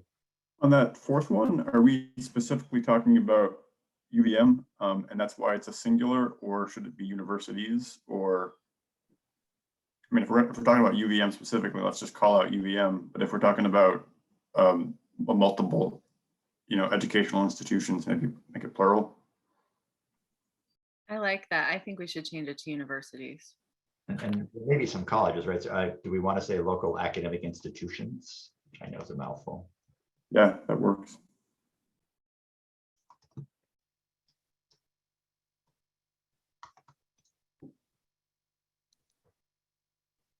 Well, just since we're getting picky, I mean, there's a lot of non-academic institutions that do research as well. So maybe it should be just fund research institutions or fund research. What do people think?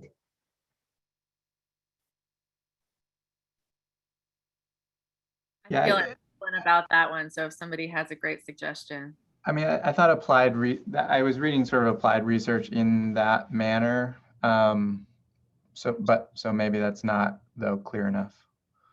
David, I added researchers just to cover, that could be consulting firms, nonprofits, whatever, who may be actually doing actual research too.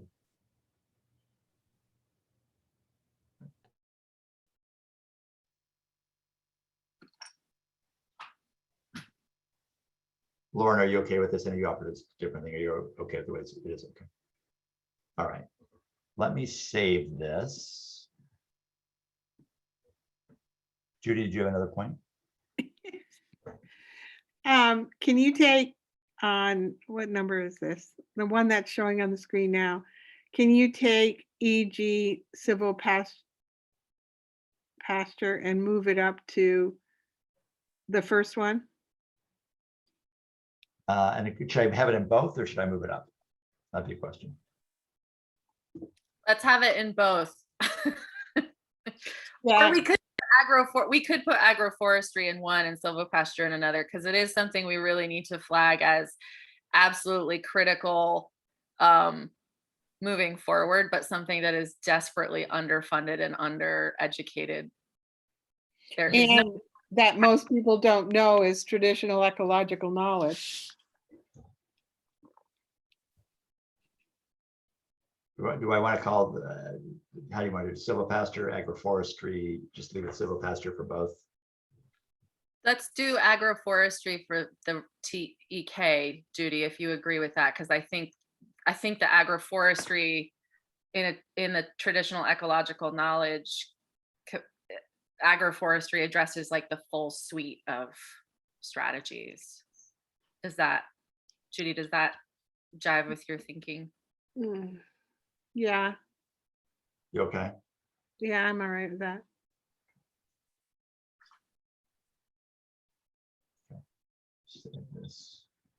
All right, Abby, on our agenda, I think. Yeah. Want to leave, I think it's turn back to Abby, one of the time for public comment, and I think we covered everything, I think. Well, it says next steps VCC meeting in August and September. I will admit, I'm not entirely sure what that was supposed to cover. I think this is where Marion and Lauren may weigh in. I think what we had talked about, Abby, with Billy, was obviously in August. Part of this is continuing to, we need to kind of come back to how much, more of the screening and prioritization the task groups need to do with the MCA tool and the equity tool one. And we're not gonna do that today, but after this week, we'll have to figure out that set of activities. Plus there's the thought of taking a step back, and do we want to define statewide goals for, net forest gain, or whatever, right? We want to talk about whether we wanted some more bold metrics or objectives that are really for cross-sector mitigation, but weren't part of the legislation for anything else. So that was another conversation to be had in August as well. And I can't remember if there was anything else, but those were the main ones I had. Jane. Okay. Well, I was just going to suggest that I think that as my hope is that Marion and I, through our direction at the Climate Council meeting on Monday, will provide clarity around the roles and responsibilities of staff to support you in the next steps, as well as what's expected of subcommittees for next steps, so that there'll be a robust conversation about what we'll be expecting in the month of August and then into the fall. So I plan to tee that up in my presentation, and then after all the other presentations as well. So. Great, thanks, Dean. Abby, just one other thing on next steps on the slide. So I'm going to incorporate Lauren's nice revision of the diagram, do one last quick check, and then I will send this to the task group leads and co-chairs and Marion and Jane, but I'm going to have to send it in 2 or 3 parts just because of scale. So some will have to knit it back together to put on SharePoint or whatever they're using, but I will send it out in parts just because of size. Okay. Just kind of want to take a general how's everybody feeling about, we've done a lot of work, we're to this point, we're about to present it. Are we feeling good about what we're moving forward? What Billy and I, in theory, are supposed to be presenting on? Alyssa? I just want to say great job, everyone. I think we've done a great job. I think the next step, like if we had another week, we could put maybe some dates on things, like, provide this amount of technical assistance to everybody by 2024. But I think it's awesome. And there's too much to fit on there. Great job. Seeing nodding. Yeah, I'm excited. I have to say there was a point in time where I didn't think we were going to make as much progress as we made. And what's kind of interesting, I feel like in some ways we've overshot in the sense of like we're being slowed down by the damn Climate Council. We're ready with a lot more detail than they're ready to get. So I'm looking forward to the next phase of this too.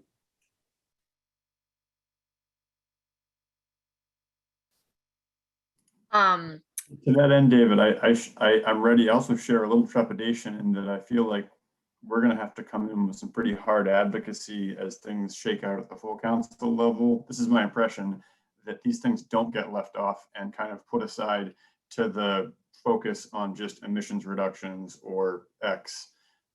So I definitely want to encourage everyone here to keep an eye on that and ensure that kind of these things make it through and don't get dropped off. Yeah, and to that end, I would just say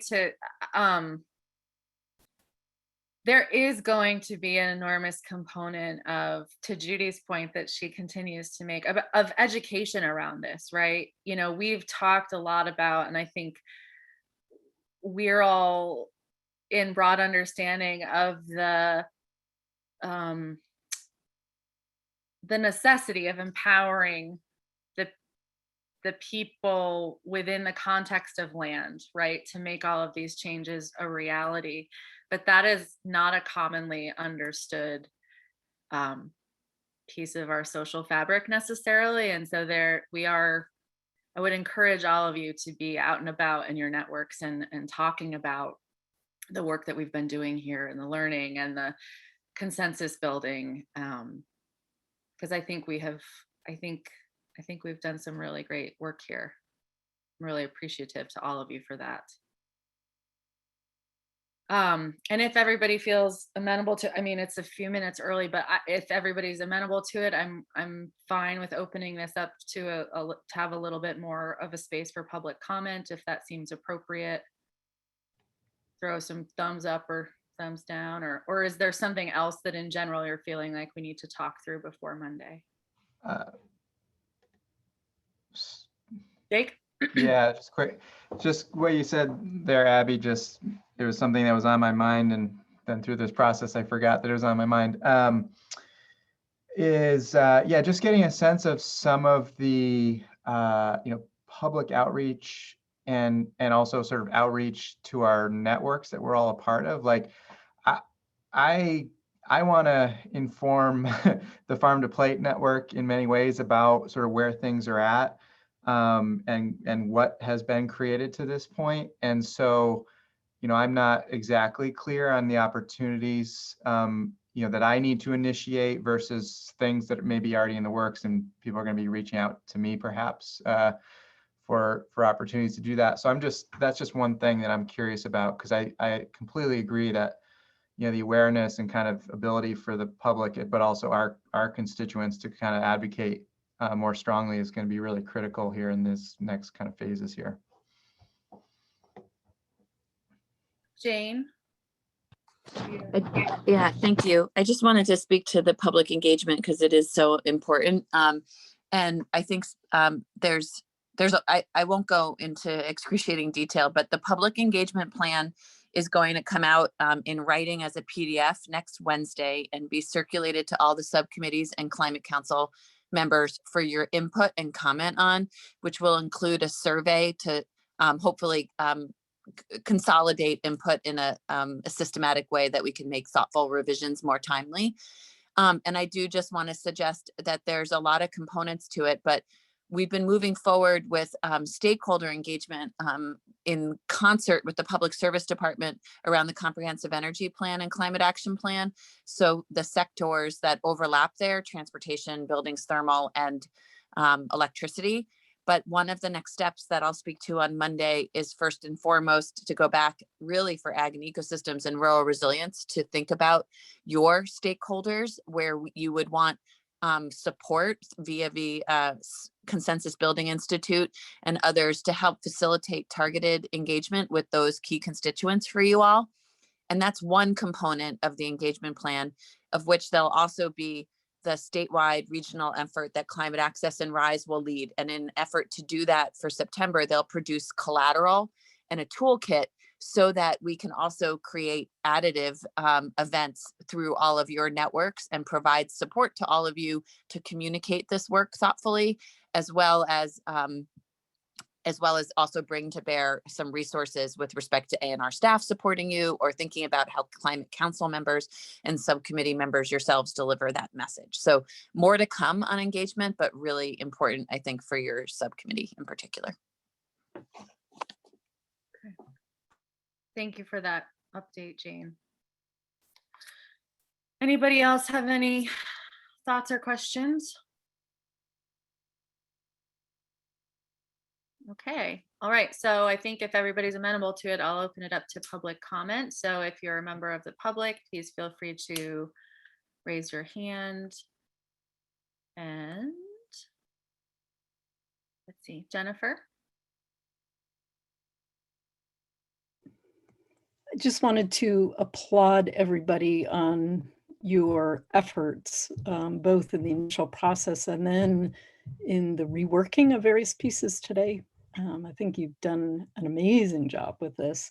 One specific suggestion that I had was, I think it was on the last pathway slide, and it was the bullet point on expand environmental education. And I wondered about adding specifically expand environmental and climate education in there. So that was one specific suggestion I had. And I also, as I was hearing people variously talk about some of the equity considerations, it might be a time, and this could be done later as well, but to look at all of the pathways together. It's hard going slide by slide because it's hard to keep in mind what was on a previous slide, but just how best to capture that, because there are various places where the word equity is used. People who are historically disadvantaged. And then there was one of the points adding Indigenous and youth. And then that made me wonder about the phrase BIPOC and where that might be. And I just think this is such an important opportunity to be inclusive in that sense, and not have it be a spot, not have it be just to say it, but where can this subcommittee present to the Climate Council sort of a comprehensive view. Again, thank you all. Thank you very much, Jennifer. I've written that down, and we can rework some of the language in the slides to reflect those comments. Appreciate that. Oh, Judy. Yeah, I just want to make a comment to Jennifer, if that's possible. Sure. Jennifer, not everybody likes to use the term BIPOC. It can be quite controversial at times, but I understand what you're getting at. Additional folks need to be mentioned. Yeah, and I certainly don't have a suggestion for the best phrase, and there may be times when it makes the most sense to be more particular about that. Yeah, I understand it. Thanks. Thank you, Jennifer. Graham, I think you were next, and then Zach. Hey everybody, this is Graham Unings, Group Policy Director at Rural Vermont. I just second what Jennifer said and what Alyssa and other folks said. Y'all gotten so much done. You said you were going to do just pathways and strategy to sort of a 30-foot level, but when you got into those strategies, I was like, wow, you're really getting some details here. I mean, Site Act 50, et cetera. So I do applaud you for the intensive amount of work you all have put in, and thank you as well. As someone who's lived here for almost my whole life. I have some thoughts, and one in starting with the values section, which is where you all began. And I wonder if a value essentially articulating the, won't take from Peter to pay Paul type of philosophy or principle would make sense. And I think we will encounter that here. We are encountering that in climate policy everywhere. I also wonder about any values around just livelihoods for farmers, foresters, folks in the working lands. We talk about expanding markets and supporting local markets. And, I think ideally that would translate into better livelihoods, but I'm not the only one I think who sees that as a serious issue that does have an intersection with climate change. And similarly with social programs, I spoke to this last week, like childcare, healthcare, elder care. There was a bullet around increasing tree coverage, and I thought that would be another great place to specifically cite agroforestry in terms of thinking about and really sort of go towards dissolving this false bipolarity we have between farmland and forest land, and could speak to the integration there as a means of expanding tree coverage. And I really appreciate Abby and Judy also bringing agroforestry to a couple areas. I really like the idea of an interagency office of climate, and I'm curious if that's going to be talked about by any other working groups or subcommittees you all talked about or talked with. one question I'd love to know more about is what does energy transformation mean in the context which you all are using it? And I forget which bullet that was in. You went through a lot of bullets. I appreciate the updating of the inventory of the for the ag greenhouse gas emissions.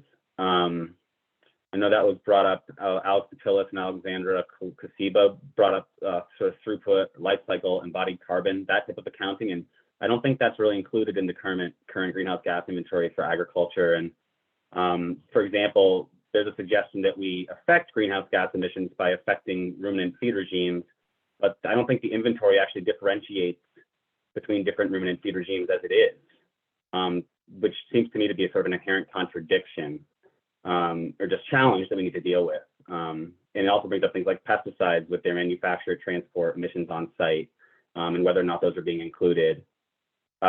Jennifer spoke a little about education, and I think we spoke to academia support and extension, but I also think that referring to peer-to-peer farmer learning networks could be really important. I think farmers and probably foresters as well, not, you know, I'm not a forester, I can't really speak as it, but I think all those folks in the working lands, those types of learning from each other is really critical, and being empowered to do so is helpful. And in terms of the youth education at all grade levels, I really love that you included all grade levels. And I also support going beyond environmental to include, you know, traditional ecological knowledge, forestry, climate change, climate justice, and agriculture. Like, you know, these, if what we're talking about here is using these working lands, practices, trades, livelihoods, relationships as a means of approaching climate change, then starting teaching people about that and giving them experiences early on, not just as an aspect of workforce development, but just as like who you are as a human, can be really critical and important. One thing I noticed, and I could be wrong, but in terms of the mandate on reduction of greenhouse gas emissions, I don't think we saw anything about reducing fossil fuel use on farms or in forestry in any of the strategies or pathways. And I think I'd just like bring that up. I have two more things. I know I'm taking some time here and I want to make time for others, so maybe I'll skip one for now, as I've spoken a bunch to carbon markets in the past. But I would just say, pay attention to the growing Climate Solutions Act nationally. Our entire congressional delegation is in opposition to it, and it's basically a federal attempt to set up carbon markets. And I think we can have consistency with our federal delegation in opposing that. The last comment I wanted to make was around language. And this sort of gets to the food sovereignty language I was bringing up. And as I've commented on before, I think this group is a microcosm of conversations happening all over the world. It's important and incumbent upon this group to be aware of some of the fundamental conflicts in these conversations and how they're reflected in language and ideas we're working with. So the terms agroecology, food sovereignty, or resource sovereignty, they're rooted in civil society. They're rooted in international, peasant, indigenous, and agricultural movements. The terms climate smart agriculture, net zero, offsets, nature-based solutions are recognized by these communities as terms which come from the corporate and market-based world, and is actively and intentionally undermining their communities and their work. I recognize that most important to us is communicating to people what we mean, and we don't want to get lost in sort of jargon. But I also think it's important that part of the work here is education, is awareness, and is charting the path of Vermont in relationship to these conflicts, and sort of making statements and signaling our solidarity or lack thereof with people globally, especially around climate justice. So I would recommend that wherever you have climate smart ag, at the very least, you change that to agroecology as one potential option. And that's it. Thank you all. Okay. Thank you, Graham. I've taken extensive notes. Zach. Thanks. I was wondering if Charlie and Jake wanted to respond to Graham's comment. It looked like they were trying to, rather than switching over to me first. Yeah, that's a good point. I just, on the point about energy transformation, just real quick, the use of that language was more to get at how we're not looking at just increasing efficiency on working lands enterprises, but also how a change in energy use can increase business viability. And so there was that double part about business viability for those enterprises being woven into the idea about energy efficiency and how it relates to carbon emissions. So thank you. I just tend to sort of nod my head along with Graham as he oftentimes as he talks. So that's more of just you know, giving us a lot to think about. And And I appreciate his point, about language. I think that is a really critical thing for us to continue to think about. I think this group has been very open to that.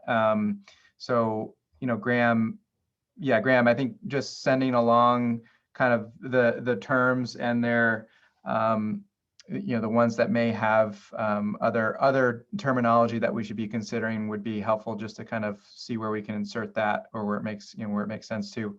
And then, and I appreciate too the point that you made, Graham, about peer-to-peer learning, and kind of being more specific about the types of different education that we should be in support of. And so I just wanted to also include with that, citizen science, I think, is another kind of category of research that we could be identifying as an area to support. So thanks, Graham.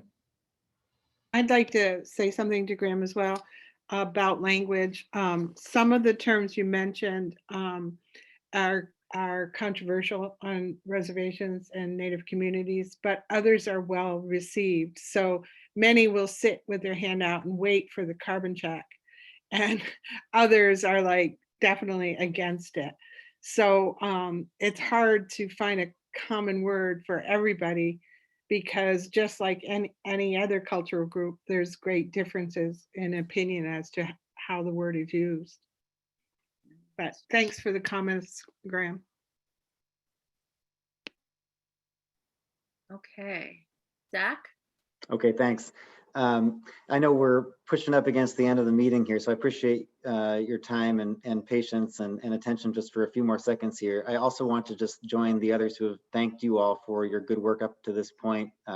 It's great to see where we're at. I'm excited for the next phase, as David was saying, and I think you all have gotten a head start on that. I wanted to just make a couple comments, and I think we'd be remiss not to talk a little bit about what happened on Tuesday here in Vermont, which was really remarkable. I lived in Missoula, Montana for 10 years. And one of the reasons I moved to Vermont was that in 2017, when my daughter was less than 1 year old, we lived through 2 months of extremely hazardous air quality and smoke in town.